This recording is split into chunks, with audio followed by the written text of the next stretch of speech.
Hey guys, so today we're talking about the Aputure 60D. This is one of their relatively newer lights, and in today's video I'm going to tell you why this light is very unique, and I'm also going to cover some of the flaws that Aputure kind of overlooked.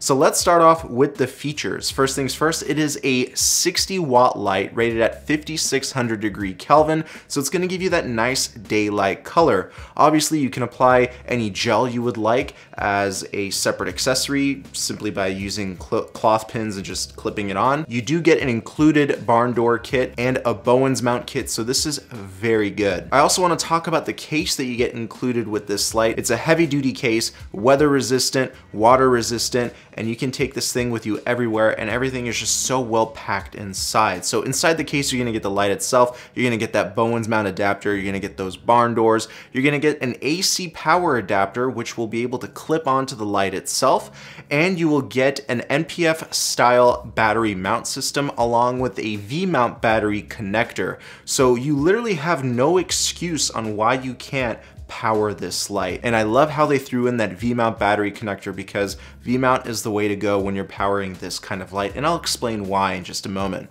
So to set up the light, just like any other regular light, you just mount it directly on a light stand. It has an aluminum yoke and an aluminum body, and I love that gunmetal finish that Aputure used. They're really taking aesthetics into account when designing their newer products, so thank you Aputure for doing that, because aesthetics are really important. On the back of the light, we do have an LCD display giving you data such as the battery life, along with the runtime, so it gives you an approximate runtime depending on the brightness of the light. I love that new feature in these Aputure lights, so that's fantastic. You can also set the dimming curve. You can change it to linear and curved and so forth, so I love how we can constantly see that. And we also have the ability to enter different lighting effects, which is seen on a lot of older Aputure lights such as paparazzi, strobe, and so forth.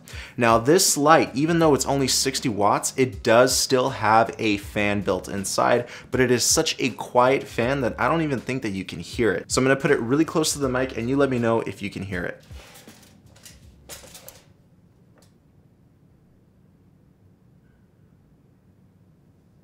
Most likely not, right? And by the way, another added bonus that Aputure put into this light was a built-in lens. So this is a spotlight as well. All you have to do is turn this knob to the side here and you can see how the spot and flood changes. So this basically makes this light a Fresnel, so I love the fact that we have that option too. When it comes down to the CRI rating, we get a 95+. You can check out all of the exact ratings when it comes down to brightness, TLCI, and so forth by checking out the link down below. I do think that this light is the best 60 watt light that I have used so far. Now really quick, let's talk about the power options. As I mentioned, you can use the AC power adapter, you can use the V-mount plug, and the NPF style battery adapter too. The NPF style batteries are cool, but for lower power settings. When you want to use this light at 50% or brighter, I highly recommend picking up some V-mount batteries. I'll link them down below. The ones that I use are from a company called Bebob and Soonwell. Highly recommend them. And the batteries just simply clip onto the yoke because there's a built-in V-mount clip right there, and it makes everything so much easier when using this light. The NPF battery adapter works well, but because these batteries are so much smaller in voltage compared to a V-mount battery, you really won't know how the light is going to behave at higher outputs.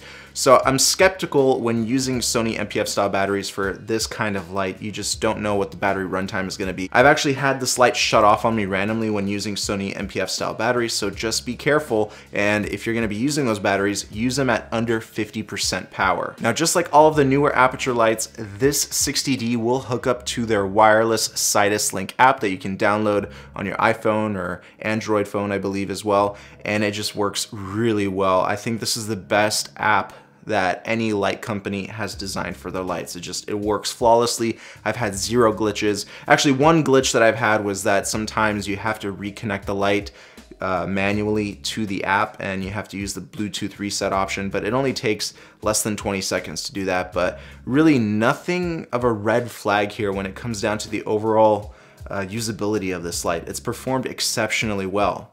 Also, this light is weatherproof, so you can actually use this light in slightly damp weather conditions without having to worry about any water ingress.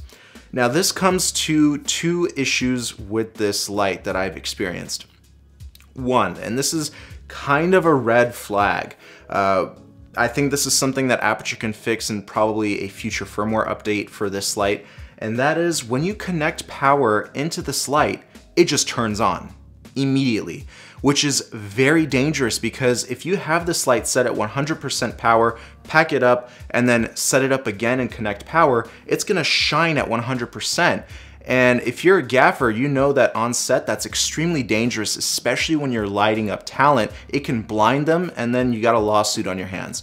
So whenever you're setting up this light, use the barn doors, block off the light, or just point the light up in the ceiling and then connect the power and it will automatically turn on. I don't know if this is kind of a lemon with my light, but I think this is the production unit, so I think it's happening on all of the 60Ds.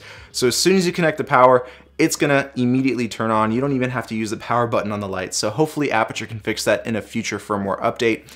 Also, another little red flag, I'm starting to use that term a lot now, huh? Another little red flag or caveat to this light is the dangling power cable. Now, because this light has a 360-degree rotatable yoke, this power cable can get in the way, and I feel like in about a year or so, this power cable can get snagged and eventually rip and break. I haven't tested this light for a year yet. I've only had it for about a month and a half, but I do see this being kind of an issue in the future. So hopefully if they make a Mark II of this light, they will make it a separate connector or connection. But I really don't like this dangling cable here. It's gonna get in the way of a few things and hopefully it won't snag and break. But those are the only two bad things about this light. They're not that big of a deal just as long as you take precautionary measures. I mean, the light powering on its own is probably the biggest issue, so just remember to point it up, block it with your hand, or block it with the barn doors, and you should be fine. But overall, I do love this light. It's silent. It looks great. It's high quality. I mean, there's literally nothing cheap about this light. And because it has a metal yoke, you can attach pretty heavy softboxes using the included Bowens mount adapter. So I love that feature too. So if you're interested in the new Aputure 60D or relatively new Aputure 60D, check out the link down below. Let me know what you think about the newer Aputure lights because I think they're heading in the right direction. They're doing a lot of research and development, and I love the fact that they're competing against companies like Godox because they're really head to head with them. So that just about does it for this video. Thank you guys so much for watching, and I'll see you in another one. Peace.